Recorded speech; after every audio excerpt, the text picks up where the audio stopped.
Oh my God, babe. Who got bars like you love me? You, on my mama, you didn't. Please, can I see that again? Y'all, he got me a picture drone of me and I don't give a The mother of two was shot and killed on Valentine's Day last week in the Lake Crest Village shopping center. Her family says from what they know, she was meeting with her husband. But Sacramento police are still investigating what led up to her death. This episode contains mature themes, including topics of obsession, betrayal, and violent acts, which some viewers may find distressing. Viewers' discretion is strongly advised. Valentine's Day, a day for love, for whispered promises, for fresh starts. Yet for one woman in Sacramento, it became a date etched in tragedy, the day everything ended. This is the story of Chasity Sparkman, a mother of two young children, a daughter in a big, loving family, and a person who fought through hardships with an unbreakable spirit. Her life should have led her to new beginnings, not an untimely end.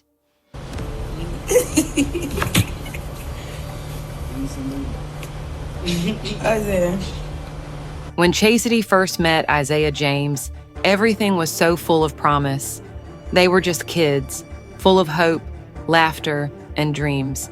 They'd walk hand in hand, talking about the future they wanted to build.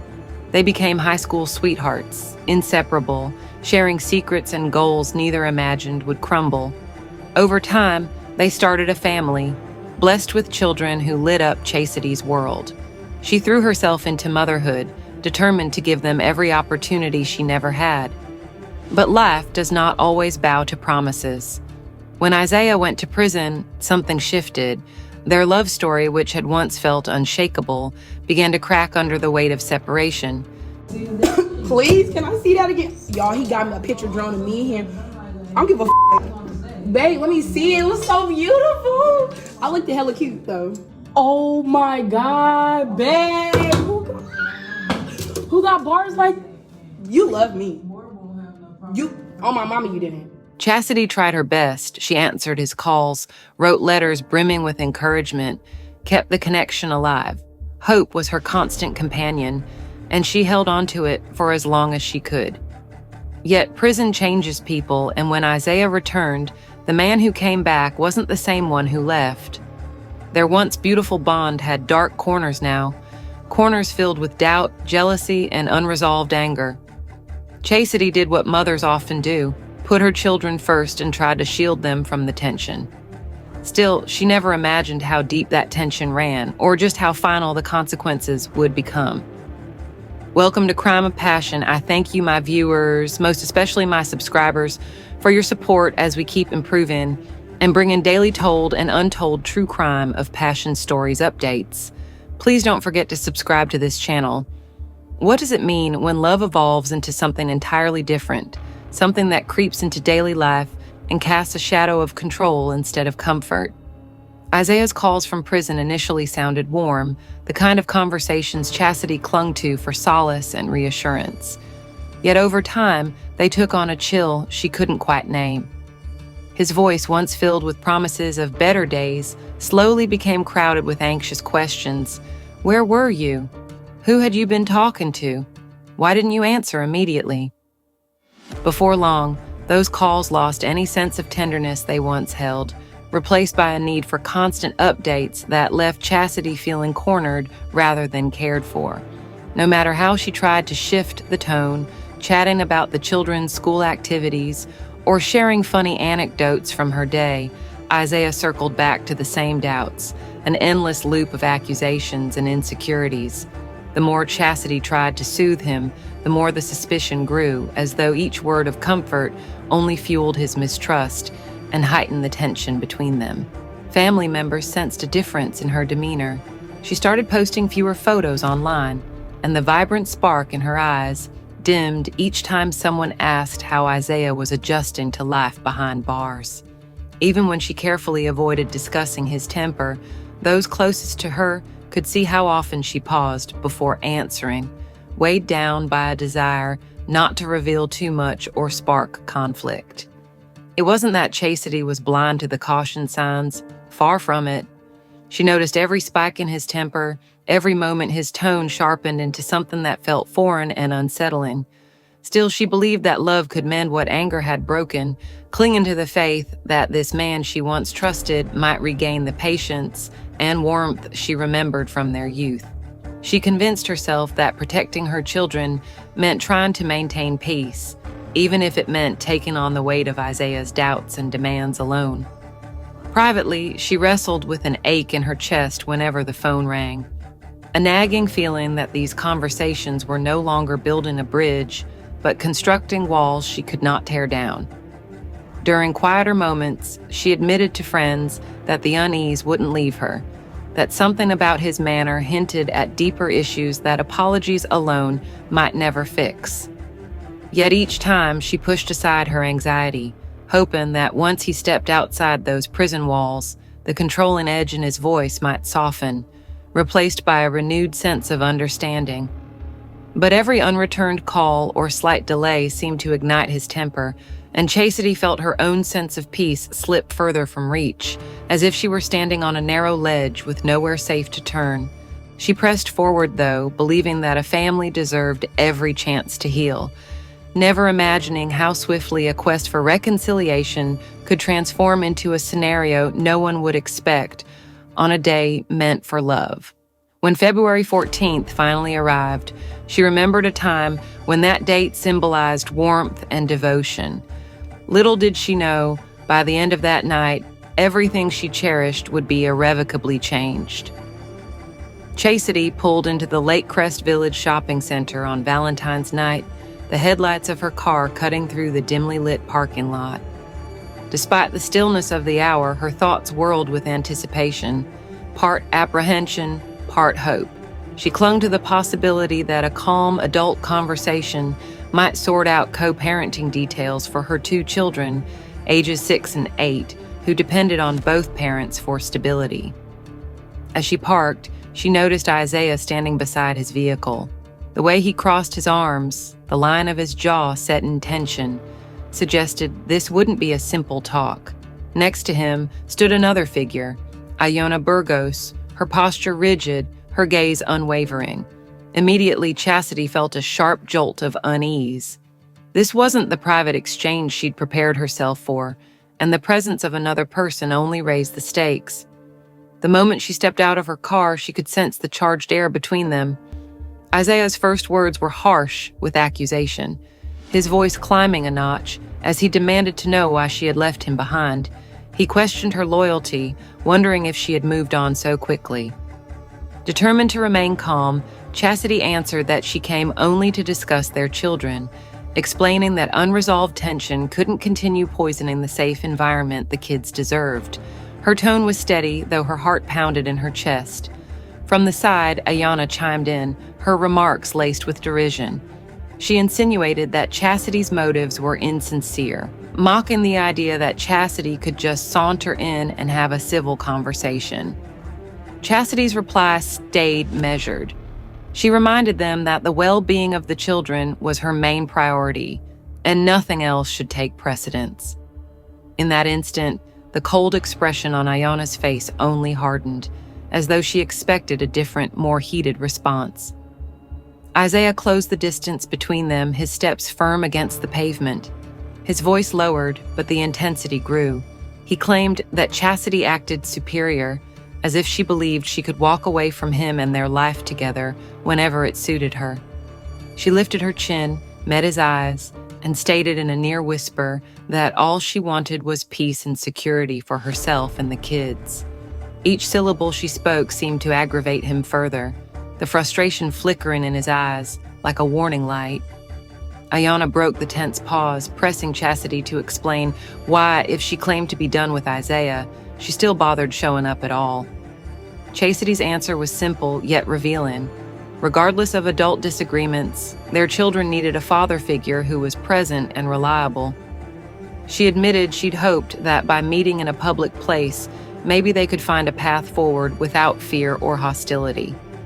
Another beat of silence passed, thick with unresolved anger, before Aona raised an eyebrow, appearing almost amused by Chastity's determination to remain calm. It was at this moment that Isaiah's posture stiffened. His hand, which had been balled into a fist at his side, eased then tightened again, as though he wrestled with words he couldn't quite express. Chasity could sense that whatever might happen next was beyond her control. She tried one last time to remind him that their children deserved a shot at a peaceful family dynamic, even if the parents were no longer together. Suddenly, the tension snapped in one irrevocable instant. A single gunshot echoed through the quiet lot. In that fraction of a second, Chastity's world, and the futures of her little ones, shattered. Her voice, which had stayed firm through every accusation, was silenced. Isaiah and Aona didn't pause, didn't check if she could be saved, didn't call for help. Instead, they fled into the night, leaving Chasity lying there, her body succumbing to the heartbreaking reality of violence. What should have been an evening of resolution ended under the cold glare of fluorescent lights, the pavement darkening with the weight of a tragedy no one could erase. The day that symbolized love had transformed into an unforgettable testament to how easily anger and fear can overturn the life of a mother, a daughter, and an entire family yearning for peace. Emergency calls flooded dispatch lines that night, prompting the Sacramento Police Department and local paramedics to race toward the shopping center with lights flashing and sirens piercing the quiet streets. Each second felt crucial as first responders jumped from their vehicles, scanning the dimly lit parking lot in search of the injured party they had been alerted to. When they finally reached Chastity's side, the stark reality set in. Despite their swift arrival, the harm done was beyond anything quick interventions could mend. One medic dropped to a knee and immediately checked her vital signs, while another opened a trauma kit with trembling focus, revealing bandages, gauze, and tools that suddenly felt heartbreakingly inadequate. They worked as a team, compressions, desperate attempts at stabilizing her, eyes flicking to one another in silent exchange, yet every effort underscored the severity of her wounds. Within moments, they made the call to rush her toward the nearest hospital, an emergency ride that felt both frantic and futile. Somewhere between the fluorescent glare of ambulance lights and the long, sterile corridors of the ER, the fight for Chastity's life slipped out of reach, leaving behind a city and a family reeling from a loss too sudden to comprehend.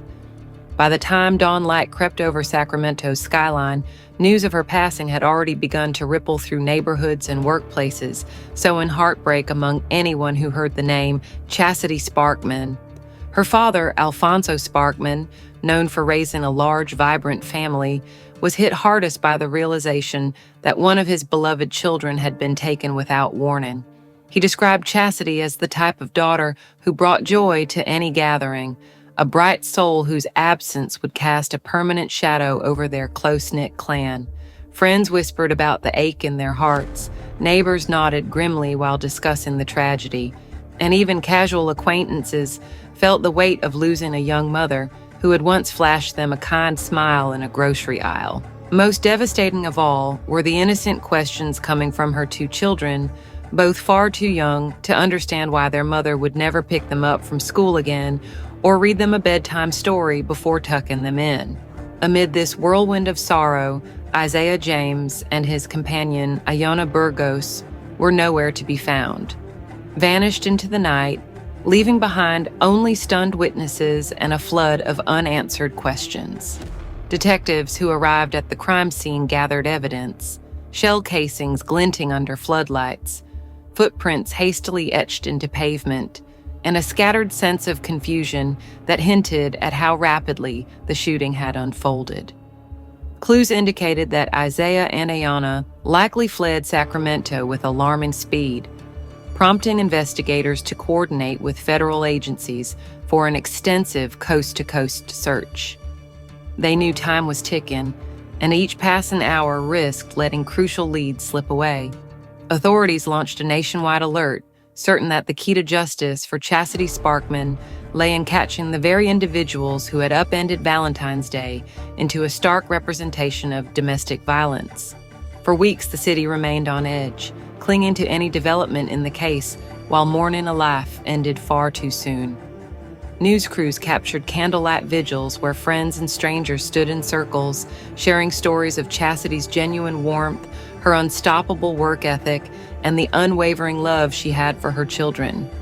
Reporters chronicled the family's emotional pleas on live broadcasts, showing tear-stained faces and trembling voices that spoke of a community shattered by gun violence and desperate for answers. Each day, Sacramento residents woke to headlines asking if the fugitives had been located, if a single tip could break the silence surrounding their escape. Slowly but surely, community members banded together, posting flyers, offering support to Chastity's children, and refusing to let her name fade from memory. Then, nearly a month after that fateful Valentine's Day, a phone call brought a glimmer of relief to the weary detectives who had worked countless hours on the case. Isaiah and Aona had been tracked down nearly 3,000 miles away in the dense maze of New York City. Their arrest signaled the end of a frantic pursuit and the beginning of a new chapter, one that would see them extradited back to Sacramento to face the allegations stacked against them. In the quiet moments following that breakthrough, many paused to reflect on how love, once seen as a beautiful promise, had spiraled into loss and disbelief, leaving behind a community determined to seek justice for a young mother whose light was extinguished far too soon.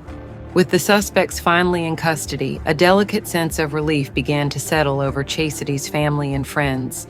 Yet it was overshadowed by the aching truth that nothing could ever restore her presence. The realization that a young mother's life had been cut short weighed on everyone like a silent burden, a constant reminder of how quickly a moment of violence could rewrite the future. Loved ones spoke of justice as though it might ease the pain, but they also understood that no court ruling would ever bring back Chastity's smile or the soft lullabies she sang to her children at bedtime. She's nothing but joy, you know what I'm saying? And man, we just love her. We just miss her so much. Those children, just 6 and 8 years old, were left with questions too heavy for their small shoulders. When will Mommy come home? Why did she leave? Their eyes held a new kind of sadness, reflecting a reality no child should have to face. Relatives, uncles, aunts, and grandparents did their best to fill the emptiness, sharing lighthearted memories of Chastity's silly dances around the kitchen or her gentle insistence that every birthday deserved a homemade cake. They hoped these stories might keep her spirit alive, even as they struggled to answer the unanswerable. For Alfonso Sparkman, who once boasted proudly of his large family, the loss felt like a wound that would not close. He described his daughter as a peacemaker, a young woman whose bright determination spurred her to take college courses and launch a modest business on the side. No matter how busy life became, Chastity managed to tuck her children into bed with reassurance that tomorrow would be better, a practice now frozen in time. Alfonso's voice trembled when he recalled her saying, "They're my everything," a simple phrase that captured her unwavering commitment to motherhood. Friends, classmates, and co-workers gathered at impromptu memorials, uniting under candlelight and quiet prayers to honor a life stolen far too soon. Her passing served as a somber reminder that love, trust, and daily routines can all hang in delicate balance, vulnerable to a single act that ripples through countless lives. Love should never end in fear. Yet stories like Chastity's remind us that sometimes the person we share our life with can become the greatest threat. For anyone watching and seeing parallels to their own life or the life of someone they love, this story rings like an alarm. Chasity Sparkman deserved more. Her children deserved more. Her family should not have had to bury her. And so we remember her not merely as a victim, but as a mother, a sister, a daughter with big dreams and a limitless capacity for forgiveness. If this story resonates, if it mirrors a situation too close for comfort, let it serve as a warning. Speak out, seek help, and please remember that every moment of fear has the potential to escalate. It's too late for Chastity, but maybe by sharing her tragedy, we can keep someone else safe. Her story, her smile, her dedication to her children, they must not be forgotten. Because if her life can spark change, then in some way her spirit lives on, ensuring others might be saved from a similarly heartbreaking fate. Love is meant to nourish and protect. Never allow it to become a weapon of control. What happened on that Valentine's Day could happen anywhere. It's up to us, friends, family, neighbors, and communities, to watch for the signs, to stand beside those who feel cornered, and to speak out before another life is cut short. Because in the end, nobody should ever have to say goodbye to a loved one this way. As you reflect on Chastity's story, please share your thoughts or memories in the comments below and help us keep her memory alive by liking, sharing, and subscribing for more in-depth true crime stories and updates.